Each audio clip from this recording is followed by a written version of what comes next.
Assalamualaikum warahmatullahi wabarakatuh.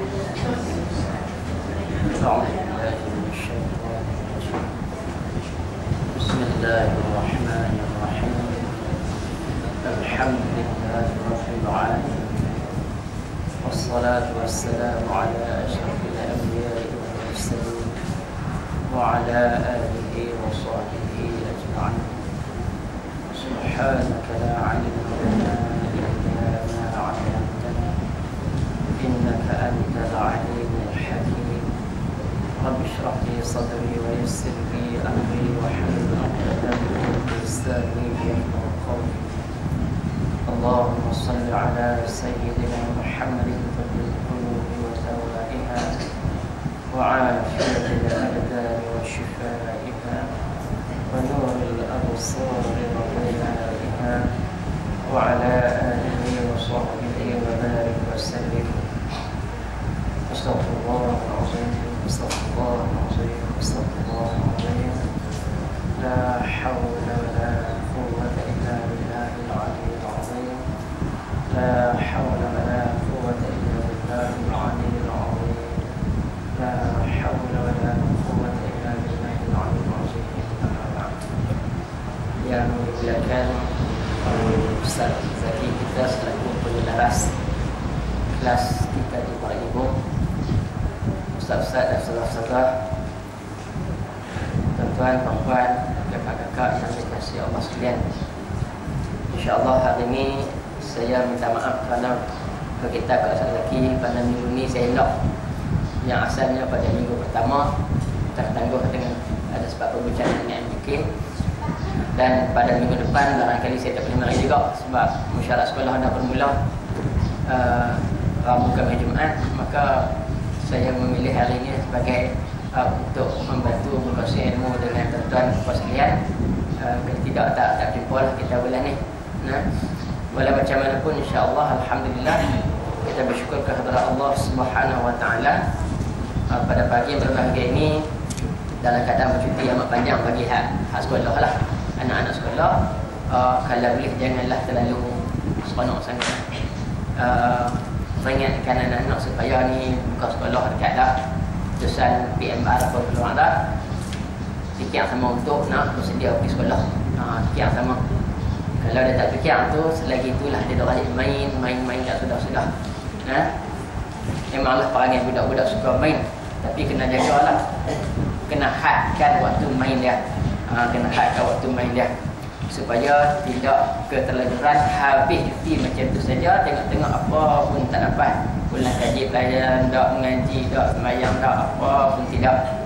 Jadi untuk kita yang berada di kelas macam ni, alhamdulillah yang mana boleh istiqamah mari mengaji, marilah mengaji selagi ada kedekatan dan kemampuan yang diizinkan oleh Allah Subhanahu wa taala.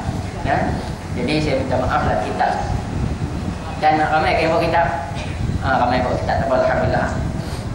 Jadi hari ini setelah saya duduk menung di rumah, saya tengok-tengok hak yang siri yang lepas, saya nampak ramai yang agak kosong sikit nak pecah ke punya kebuntuan, nak faham tu hak tajuk kita kejar lepas tu, nampak di ujung-ujung tu nampak kosong sikit ya. Sebab tu orang kata bila sampai di ujung tanya tak ada siapa tanya kan, sama ada faham belakang dan tak faham satu pun. Tak ada masalah lah. Okey. Jadi untuk hari ini nak buat ulang kaji sikit dengan kataan nak ulang kaji sederhana laju lah supaya kita boleh ingat balik apa yang kita belajar pada siri yang lalu lah. InsyaAllah saya buka Ustaz. Kita bermula saya tanda kat sini mana tempat saya tanda supaya boleh kita tengok balik. Okey, saya nak bermula pada sifat-sifat Allah itu ada 4 bahagian. Tapi saya nak baca kitab Jawi ni. Kita nak baca kitab Jawi. Saya nak baca kitab Jawi. Hak mana kitab Jawi saya ni, kitab Jawi tua ni. Bukan hak yang pertahan tu tak. Kita dah habiskan lepas sifat kalam Allah tu, itulah tajuk dia. Kalau kitab Rumi pun macam tu juga. Kitab Rumi muka surat 28. Baik habis. Jadi perbincangan kita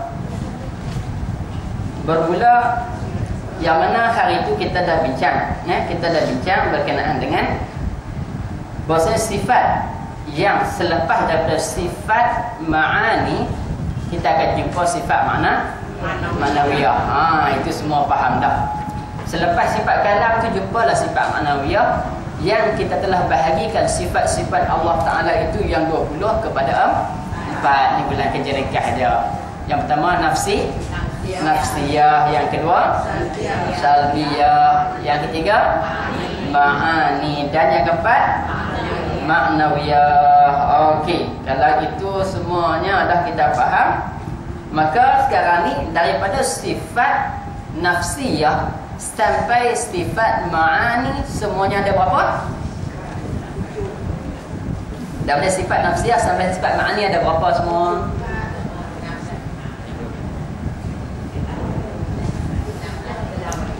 Tak cukup tangan kat kaki. Berapa? 13. Allah, lama tak sekolah lah. 13. Okey, baik. Yang 13 itu kat sini saya ulang. Maka inilah 13 sifat serta segala lawannya dan segala dalilnya yang wajib kita ketahui atas jalan tafsil, di atas qaul yang rajih. Maknanya dalam pembelajaran kita al-mujtahid ni ulang gaji je nak. Tak apa, sekadar nak peringat. Jadi qaul yang paling kuat, hak sifat yang wajib kita ketahui hanya berapa?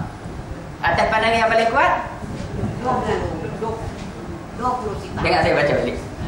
Dia kata maka inilah 13 sifat serta lawannya dan segala dalilnya yang wajib kita ketahui akan dia atas jalan tafsil, pada qaul yang rajih, pada qaul yang paling kuat. Maknanya sekarang ni yang kita belajar secara umum ada 20. Tapi kalau setakat 13, itulah pandangan paling kuat yang mesti kita tahu, tak boleh tidak. Tu. Itu pandangan siapa? Imam Abu Hasan Al-Ash'ari. Baik. Bersalahan bagi pandangan qaul daripada Qadhi dan Imam Haramain yang menyatakan bahawasanya sifat yang wajib diketahui oleh atas jalan tafsil itu ada 20 sifat. Jadi sekarang ni kita bila mengaji tentang khilaf, maka kita kena ingat sikitlah tentang perbezaan pandangan tu. Pandangan yang pertama daripada pandangan siapa? Abu Hasan Al-Ash'ari yang mengatakan yang wajib diketahui oleh setiap mukmin muslim berkenaan dengan sifat Allah adalah 13. Maka pandangan daripada Al-Qadhi dan juga Imam Al-Haramain bahwasanya jumlah sifat yang wajib diketahui oleh setiap muslim yang mukallaf semuanya ada 20 berdasarkan tambahan sifat ma'nawiyah yang 7 lagi. Okey? Nampak tak? Baik. Sama juga pandangan ini disokong oleh Syekh Sanusi dalam kitab akidahnya Matan Ummul Barahin, dan inilah qaul yang masyhur sekarang ini. Boleh tak? Dulu tamatan Sanusi tu hak orang tua-tua dulu, hak mengaji dulu tu kenal lah. Hak mengaji apa, kalau mengaji kenal lah. Tak asal mengaji tak kenal lah. Dekat dengar nama je lah. Saya tak mengaji lah. Tak ada mengaji. Pak Senawi dia dah mengaji sikit lah sekali. Baik. Jadi dua ada pandangan. Pertama 13 Abu Hasan Ash'ari, yang keduanya 20 Qadhi dan Imam Haramain, dan juga siapa dia? Syekh Sanusi. Hak pertama tadi kita ingat pandangan yang rajih yang paling kuat, dan pandangan kedua pandangan yang masyhur. Okey, bagus. Baik.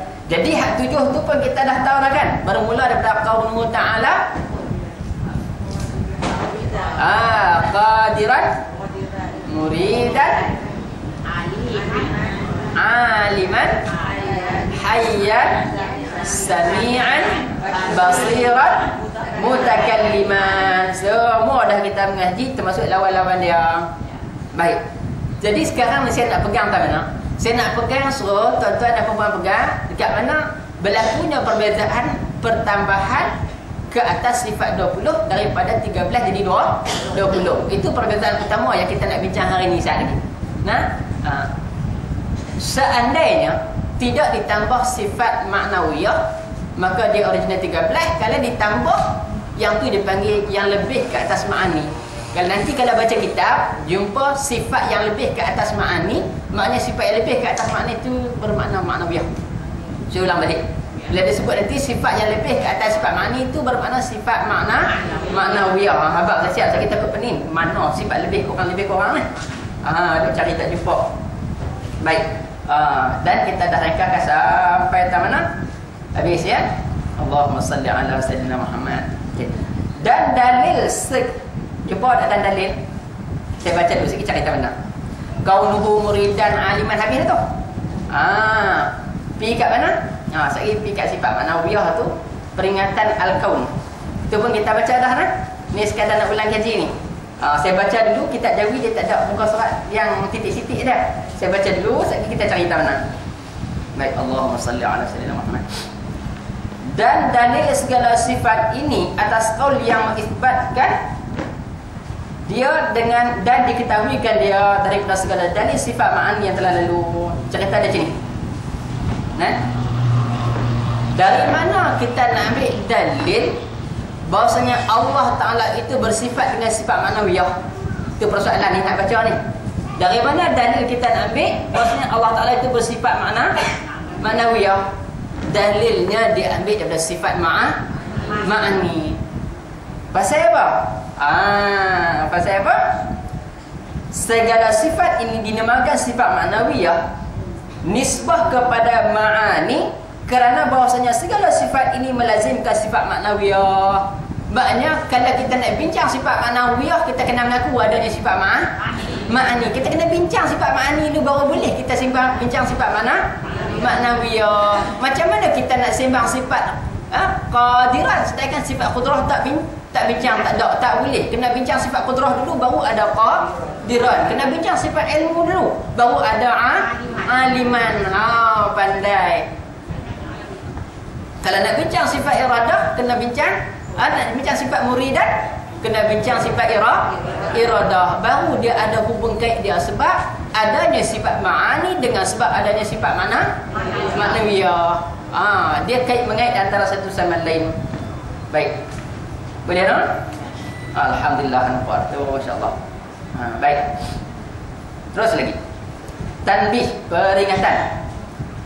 Ketahuilah olehmu bahwasanya al-kaun qadiran dan al-kaun muridan dan kaun aliman. Yang saya bagi peringat tu ni.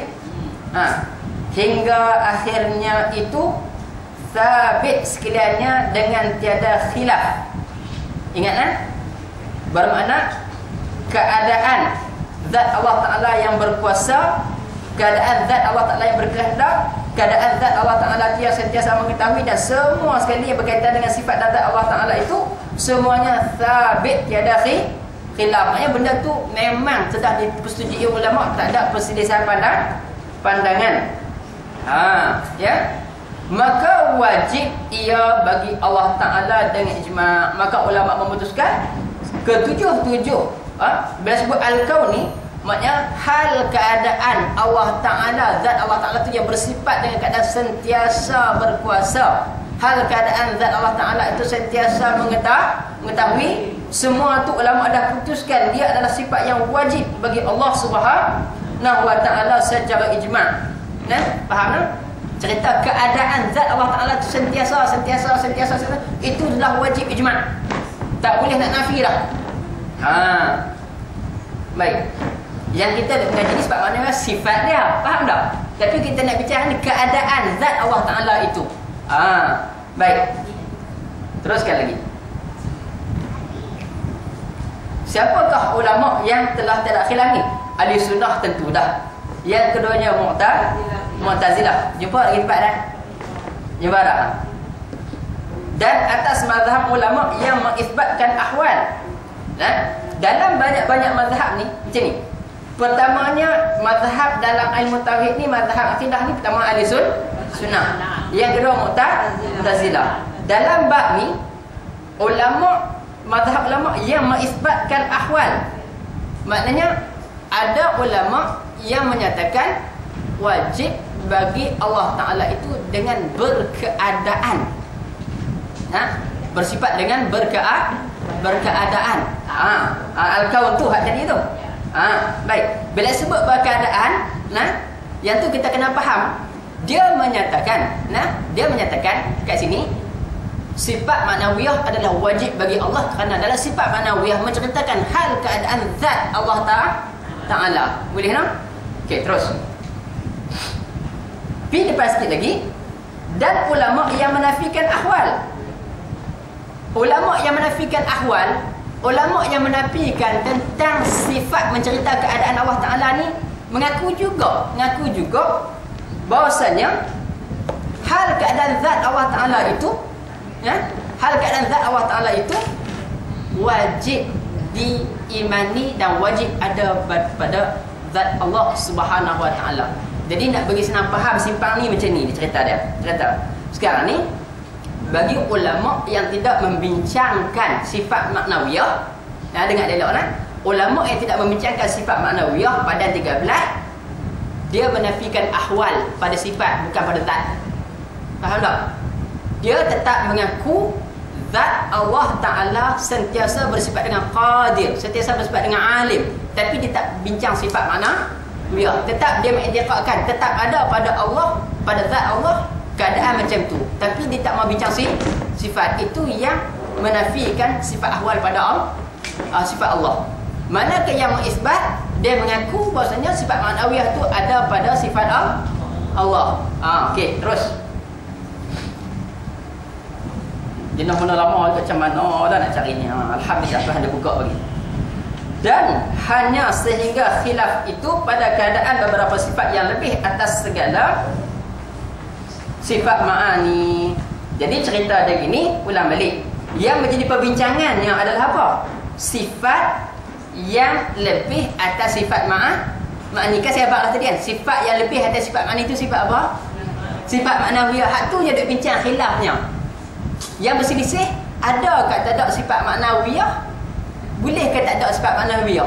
Ada pandangan kata ada pandangan kata tak ada pada sifat Allah. Tapi pada zat Allah Ta'ala tetap juga diakui hal keadaan sifat Allah Ta'ala itu sentiasa.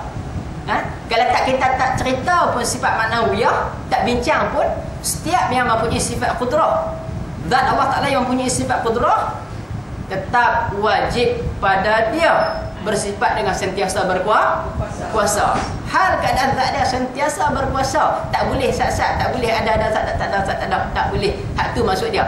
Depa tak bincang maknawiyah pun, tapi tentu tetap wajib mengaku. Boleh tak? Yang tu ya beza dia sikit pun. Allahumma salli ala sayyidina Muhammad. Okey, kita pergi lagi insya-Allah. Atau tiada lebih atasnya, bahkan ia umur i'tibariyah bagi golongan yang menyatakan tidak ada sifat maknawiyah. Depa tak bincang sifat maknawiyah ni, tak letak pun dalam sistem kata wajib tahu tu, kan? Dia menganggap perkara sifat maknawiyah ni panggil umurun i'tibariyah, merupakan ilmu pengajaran yang boleh kita ambil daripada apa? Bila kita sebut tentang pengajaran, bermakna kita dapat perkara yang berada di sebalik sesuatu. Faham tak? Contoh dalam macam ni kan, tengah kita baca buku, tiba-tiba cikgu tanya kita, apa pengajaran yang kita boleh ambil di sebalik cerita ni? Faham tak? Apa pengajaran yang kita boleh ambil di balik cerita ni? Maka budak-budak pun jawab, pertamanya, kita jangan banyak main ketika belajar. Seorang lagi jawab, kita kena beri tumpuan ketika mana guru sedang mengajar. Kita kena banyak buat latihan. Ceritanya sikitnya, tapi pengajarannya banyak. Ada tak tulis dalam buku? Tak ada. Tapi itulah maksud dia tu.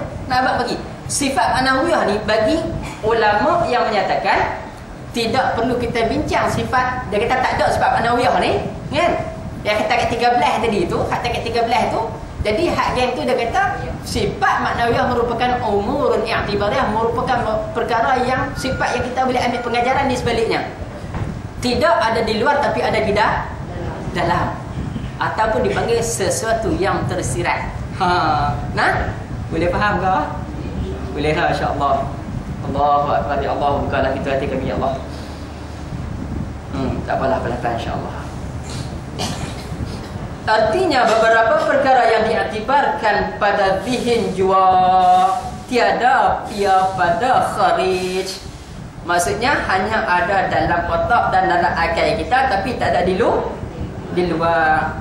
Maka tatkala itu, maka makna ingkarkan ahwal pada mereka yang menafikan itu ingkar lebihnya atas ma'ani. Tiada ingkar keadaannya subhanahu wa ta'ala yang berkuasa.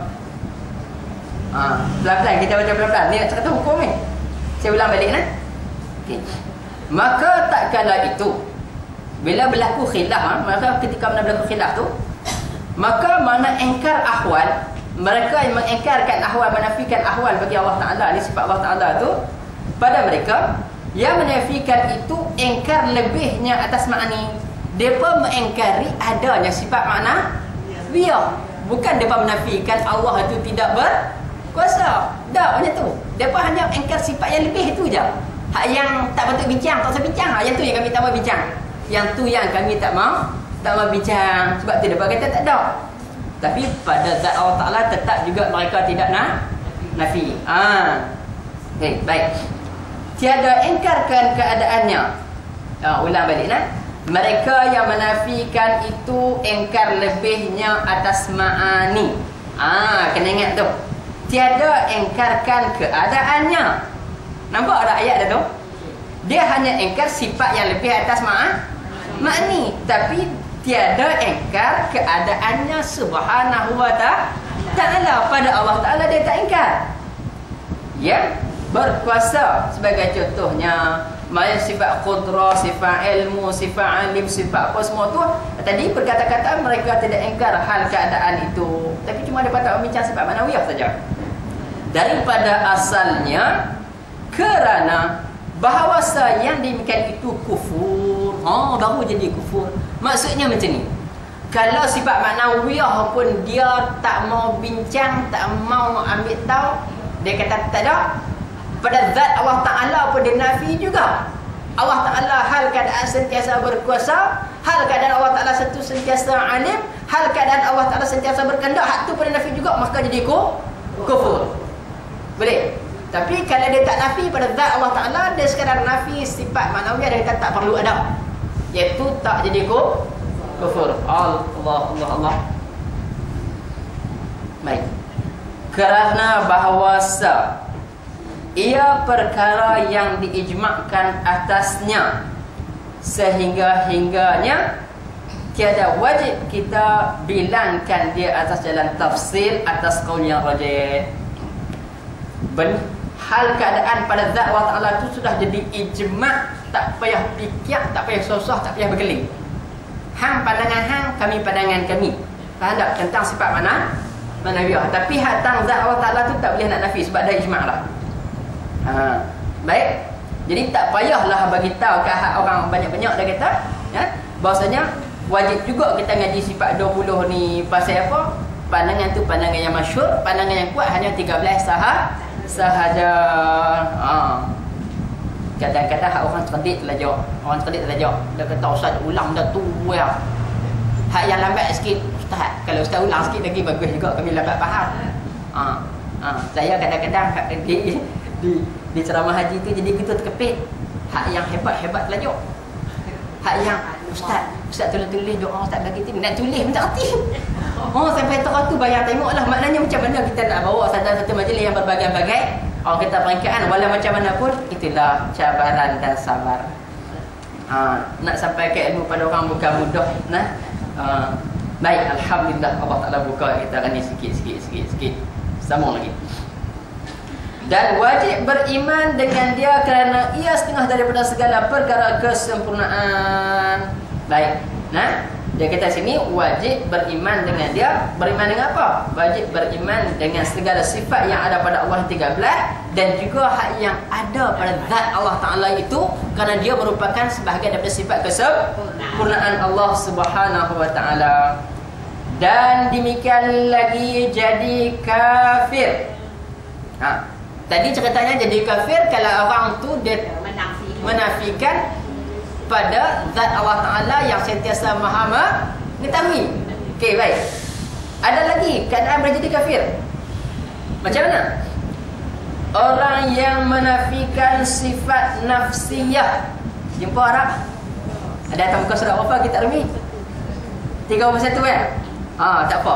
Sebab saya baca ada kitab Rumi tenggelam punca. Tak nampak ada punya apa dalam bawah. Kau punya kitab Jawi nampak mudah balik. Dulu takut baca kitab Jawi sebab tak ada titik. Cari titik tak nampak. Dah nampak hak Jawi nampak rasa ringan sikit. Tak apalah, mana senang kita baca. Baik. Yang jadi kafir tu orang yang menafikan sifat nafsiyah atau sesuatu daripada sifat salbiyah. Itu dia. I'tiqad ia akan baharu demikian itu. Atau keadaan makhluk. Keadaannya makhluk. Ada berapa sini keadaan? Seseorang itu boleh jadi kafir dengan beberapa keadaan. Yang pertamanya menafikan sifat nafsiyah. Ya.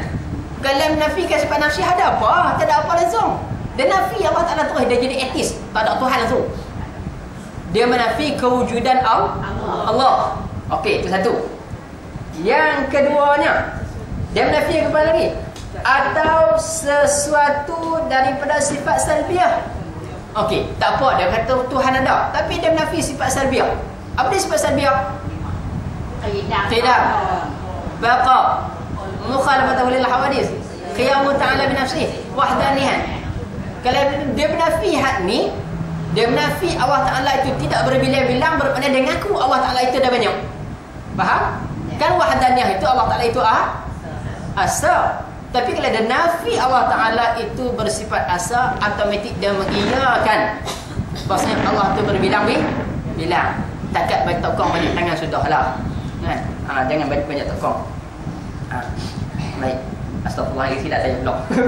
Tak, dengan cerita dia jangan nafi sifat salbiah pada Allah. Okey, baik. Dua orang Yang ketiga, tadi nafi. Yang ketiga pula mengiktikadkan ia akan baharu demikian itu dia. Demikian itu demikian apa? Nafsiyah pun baharu, salbiah pun baharu. Maknanya dia habaq Allah Ta'ala itu baharu. Tak boleh. Dia ingat Allah Ta'ala ni macam standard makhluk kot. Tak boleh. Atau keadaannya makhluk. Baharu dengan makhluk ni adik-beradik lah. Baharu dengan makhluk adik-beradik. Setiap yang makhluk itu pasti baharu. Atau apa lagi ni? Baik. Tengok sini. Atas tadi yang saya baca tajuk tadi, yang jadi kafir apabila dia nafi, kan? Dan juga ma'iktikad. Sambungan hak ni nak abang bagi. Dia syak pula. Dia syak pula, nampak tu? Dia syak pula. Atau syak pada sedianya. Maknanya dia syak pada Allah Ta'ala itu sedia ada. Haru sungguh. Dia ni orang sikit jiwa mental dia ada santiran sikit. Bila dia syak pada sedianya ada Allah, dia 50. Macam mana Allah Ta'ala boleh ada? Ada fikir gitu. Kemudian takkan dia boleh ada kot, kan? Macam mana boleh tak ada benda yang boleh awal daripada dia? Sila Rablan masuk tanya rebutan. Duk fikir tu jadi gila-gila. Islam jangan tak payah duk fikir benda tentang Allah Ta'ala. Kita boleh fikir dalam bentuk setakat kemampuan akal yang ada pada kita. Kita fikir apa yang Allah Ta'ala suruh sudah. Nak fikir ada Allah Ta'ala sampai bila pun tak dapat. Atau syak ia pada sedianya dan baharunya. Dah tadi dia etikat baharu, lepas tu syak pula. Kacau sungguh. Atau terhenti ia pada demikian itu. Macam mana? Duk tadi aja, betul ke Allah Ta'ala ni tiada awal bagi dia? Takkan dia boleh ada dulu pada orang kot? Betul. Jadi kacau pula. Allah Ta'ala ni baharu ke qadim, baharu ke qadim. Duk main begitu. Saya kira ayam dulu kan telur dulu. Telur dulu kan ayam dulu. Lama-lama tu tentu Baik, habis. Jadi itu perkara-perkara apa? Perkara-perkara yang menyebabkan seseorang tu boleh jadi kafir. Ingat baik. Allahumma salli ala sayyidina Muhammad. Adapun orang yang menafikan sifat ma'ani. Tadi kita bincang nafi sifat apa? Nafi sifat apa? Ma'nawiyah. Tadi kita bincang nafi sifat ma'nawiyah. Yang ni kita bincang nafi sifat ma'ani pula. Saja bagi tajuk tu supaya ada berfokus sikit. Adapun orang yang menafikan sifat ma'ani seperti Mu'tazilah yang berkata mereka itu tiada bagi Allah itu sifat ma'ani, bahkan Allah Ta'ala itu qadir dengan zatnya dan murid dengan zatnya, maka tiada jadi kafir ia, tetapi jadi fasik dan mubtadi'. Okey, nampak tak? Melainkan jika menafi ia akan ma'ani serta mengisbatkan lawannya, maka jadi kafir. Wal'ayazubillah. Okey, nampak? Kita masuk sikit perbincangan lagi. Dia kata kat sini, ya, orang yang menafikan sifat ma'ani seperti Mu'tazilah tak mengaku adanya sifat ma'ani. Kalau kita bilang tujuh, qudrat, iradah, ilmu, hayat, sama', basar, kalam. Tujuh tu pada Mu'tazilah tak ada. Itu dia. Jadi tiada bagi Allah. Bahkan dia kata kat sini, Allah itu qadir. Allah Ta'ala tak perlu sifat ma'ani kerana memang zat Allah Ta'ala itu sentiasa berkuasa. Pusing ke tu pula. Kerana zat Allah Ta'ala itu sentiasa berkuasa. Zat Allah Ta'ala itu sentiasa berkehendak. Zat Allah Ta'ala itu sentiasa maha mengetahui. Bila setiap yang mempunyai sifat sentiasa mengetahui, perlu tak sifat ma'ani? Ada dah dalam tu sekali, perlu dah. Pada Mu'tazilah dia kata tak payah dah. Sebab tu dia nafikan sifat ma'ani, tapi dia mengakui sifat ma'nawiyah. Baik, Allahumma salli ala sayyidina Muhammad. Ujung dia apa? Maka tiada ia jadi kafir, tetapi jadi fasik. Boleh kata-kata tu? Boleh nak? Tak apa. Bukan setakat fasik, tambah lagi mubtadi'. Golongan yang buat bid'ah. Mubtadi' ni bagi orang pembuat bid'ah. Yang ni kalau tuan-tuan pergi Saudi tak kenal raya. Siapa biasa berdoa depan makam Rasulullah di Madinah? Biasa tak doa? Angkat tangan doa depan makam Rasulullah. Angkat tangan ke jatuh tangan? Angkat tangan. Masa zaman servis 93 tu, angkat tangan. Semua polis yang jaga situ turun tangan. Dia tak bagi angkat tangan. Saya tak tahulah apa pasalnya. Dia kata kena doa depan Allah, bukan depan hati dia, kata depan. Macam tu.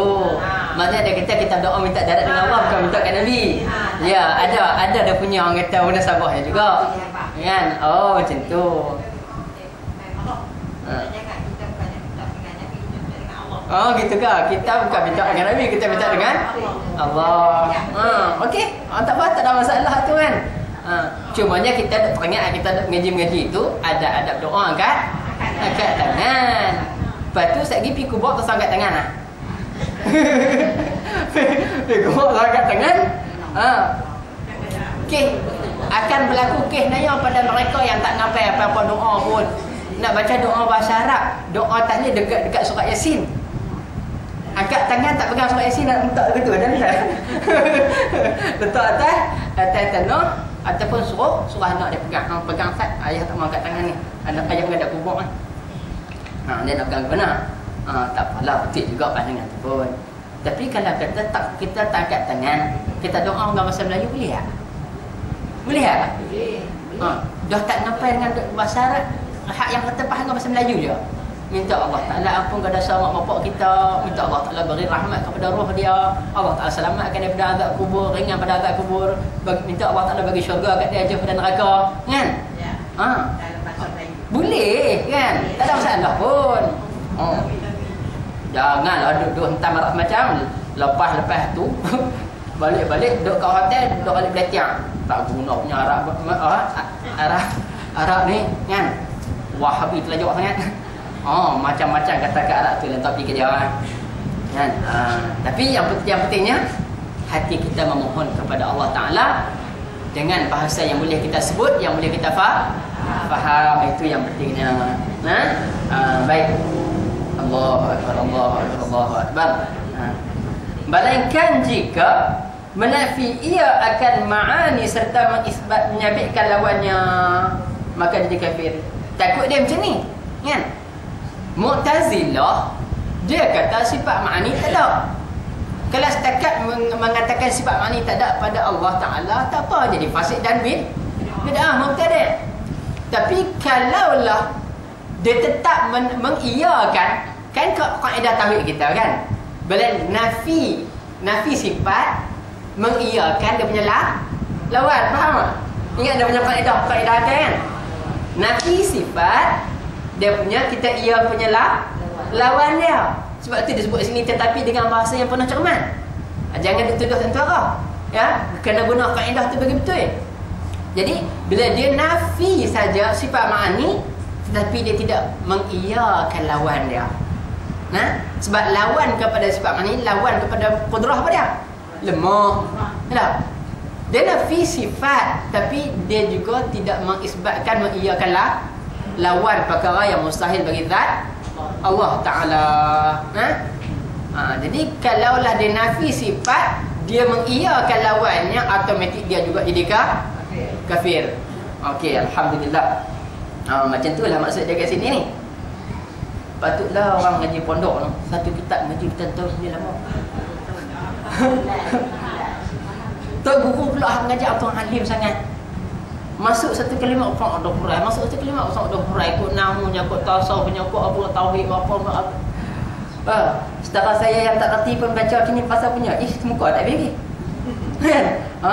Bukan nak kata pandai dak, nak cerita bagi berlaku perkongsian yang mana bila sampai ketika Allah Ta'ala buka untuk kita faham tu, kita ambil peluang ni untuk kongsi sama-sama pelan-pelan supaya kita dapat sama-sama manfaat ngaji. Baik. Sampai tak mana dah dia. Okey, mari masih. Baik. Wal a'yadu billah. Dan menjalani qaul qadhi dan Imam Haramain atas mengisbatkan sifat idrak. Muka surat apa dah belakang kan? Muka surat 32 hak kitab Rumi lah. Jumpa lagi? Jumpa dah? Okey, baik. Qadhi dan Imam Haramain berpendapat mengiyakan, mengisbatkan, mungkin kita kata mewajibkan sifat idrak kepada Allah Subhanahu wa Ta'ala. Apa maksud idrak? Mendapat. Sifat idrak tu mendapat. Jadi kalau kita tengok huraian kat sini, artinya mendapat. Dan ia pada mereka itu sifat yang qadimah. Sifat yang qadim sama macam sifat-sifat yang lain. Sifat wajib yang lain tu. Yang berdiri pada zat Allah Ta'ala. Mendapat ia dengan dia akan segala disentuh. Tu dia ayat dia, tengok. Mendapat ia dengan dia akan segala disentuh. Cerita dia gini. Sifat idrak ni sifat orang kata bagaimana Allah Ta'ala mendapatkan sesuatu. Tapi sekarang ni merupakan satu perbincangan ilmiah. Kalau ada cerdik lagi dia tak pitah kat lain tu pulang kat dia. Cuma kita hari ni tolong baca bagaimana adanya sifat idrak pada Allah Ta'ala, sifatnya qadim atas pandangan Qadhi dan Imam Haramain yang tak ada dalam sifat 20. Yang tak ada dalam sifat 20. Ni sifat tambahan hasil ijtihad daripada siapa? Imam Haramain. Saat lagi akhirnya tuan-tuan dan puan akan dapat sifat 20, bukan 20. Sifat 20 ada 24. Hak ngaji tu tak pandai lah nyambung lah. Pasal apa? Pasal tunggu saat lagi, jangan ke mana-mana lepas ni. Okey? Baik, mudah-mudahan insya-Allah Tak ada nak jaga tu. Mudah-mudahan sampai insya-Allah. Mana lah tahu kan. Kita ni bercakap mulut celupang. Benda kerja Allah tak ada kita tak tahu. Baik, sambung. Dia kata apa? Nak dapatkan sesuatu dengan sesuatu contohnya, kan? Disentuh dan segala yang dicium dan segala yang dikecap dengan ketiadaan berhubung dengan segala yang tersebut. Maknanya Allah Ta'ala boleh tahu, boleh bau, boleh dapat satu maklumat dengan tanpa pergi kat benda tu. Kita lah kan, kalau orang contohlah kan, yang kata orang yang terror masak tu, terror masak macam tokai bakar sate ke bakar ikan bakar kan, dia pasang exhaust kat dapur tu, tengah-tengah bakar, asap keluar, kita duduk di dapur belakang. Oh, sedapnya ikan bakar dah, kan? Pasal apa? Kita berhubung dengan benda tu. Benda tu dibakar, naik asap masuk dalam hidung kita kan? Tak? Asap masuk dalam hidung kita, kita tak sedap. Macam bakar sate lah apa kan? Jenis tu.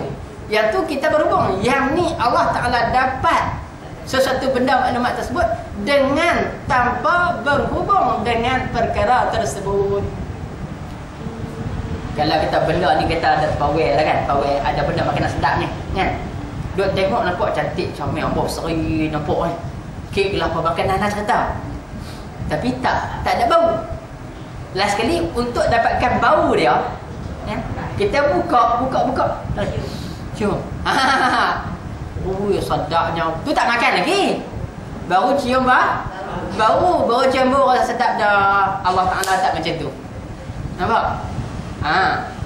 Bermakna kalaulah contohlah kan, contohlah saya buat contoh ni, seandainya ada orang nak mati, Allah Ta'ala dah berbau siap dah. Macam itulah saya belak gurau macam tu. Jadi segala apa yang sedap ke tak sedap ke daripada makanan busuk ke apa, Allah Ta'ala boleh dapat maklumat tu tanpa disentuh berhubung dengan benda-benda yang tersebut. Okey. Dan kata qil, kalau orang mengaji tauhid, orang mengaji fiqh, kata-kata qil ni qaul yang dhaif, pandangan yang lemah. Dalam tauhid pun kita bacalah dia kata-kata qil. Qil maknanya dikatakan. Siapa kata? Tak tahu.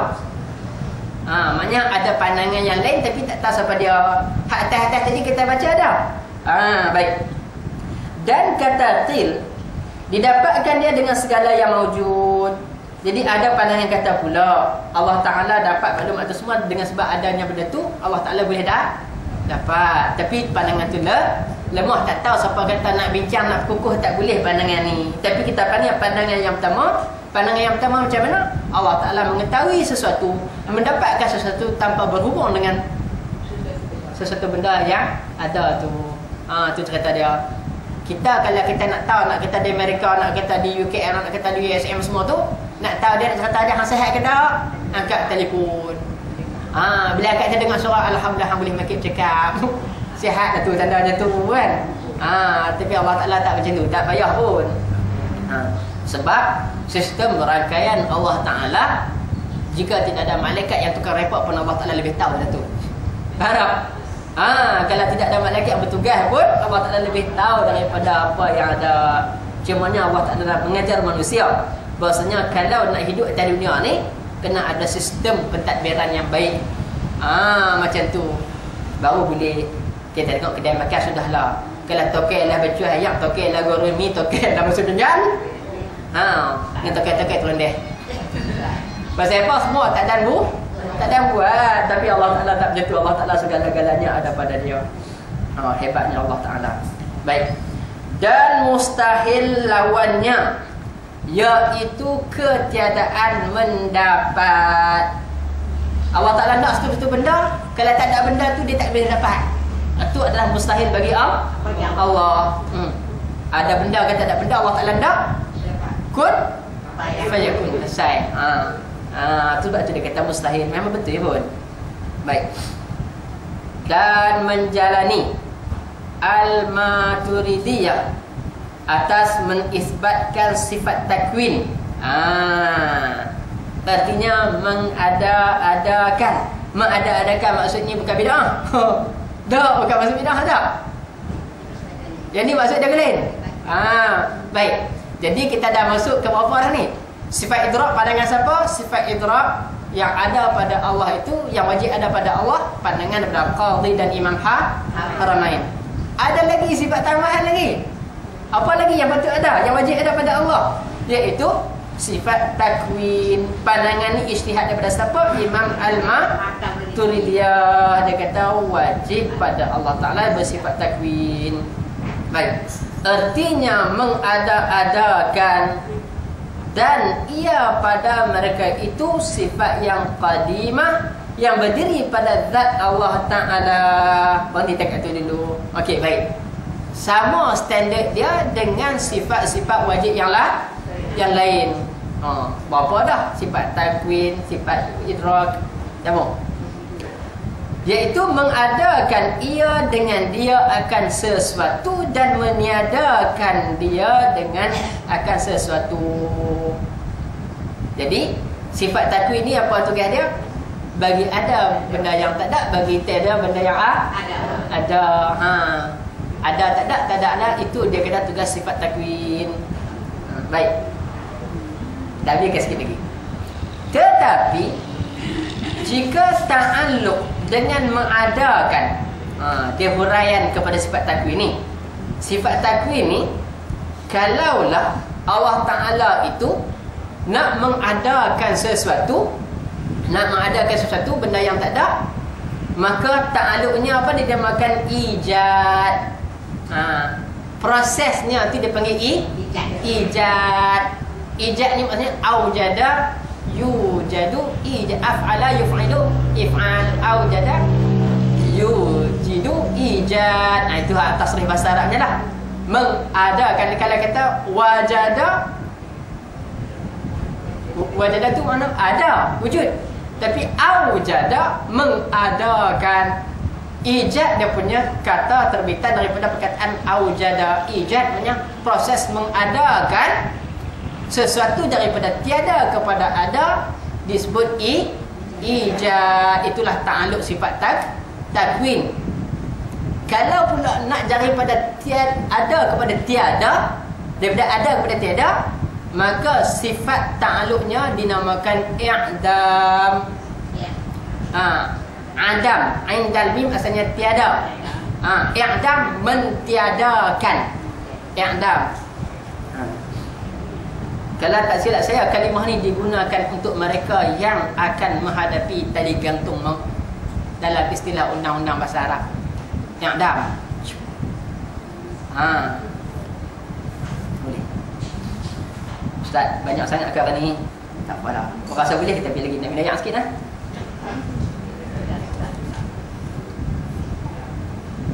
Apa saat ni video dia potong. Bismillah.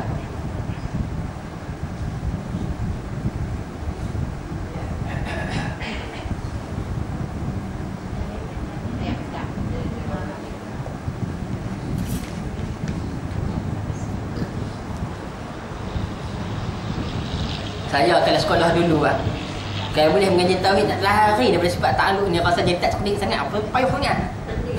Pening dia payah. Rupanya bila mengaji ada guna banyak. Ada guna banyak bila dah kita Allah Ta'ala buka faham sikit-sikit. Oh macam ni kan. Ingat ni sifat ta'alluq habis dah patah balik ada pula. Ngaji kat sifat takwin ada pula. Kalau Allah Ta'ala nak buat sesuatu, ta'alluqnya dipanggil ijad. Allah Ta'ala nak buat satu ni dipanggil apa? Ijad. Sekejap lagi balik buat nama cucu. Ijad. Okey. Kalau Allah Ta'ala nak mentiadakan sesuatu yang ada proses ta'alluqnya dipanggil apa? I'dam. Ijad, mengadakan. Ijad. Okey, baik. Sebenarnya ceritanya panjang lagi. Kita minta kau fikir sikit. Cuba saya nak tanya. Dalam banyak-banyak sifat 20, ada tak satu sifat menyatakan Allah Ta'ala itu mengadakan benda yang tiada? Dalam sifat 20 kita belajar fikir, tengok ada tak? Cari pelan-pelan. Dalam sifat 20 ada tak sifat Allah Ta'ala mengadakan benda yang tiada?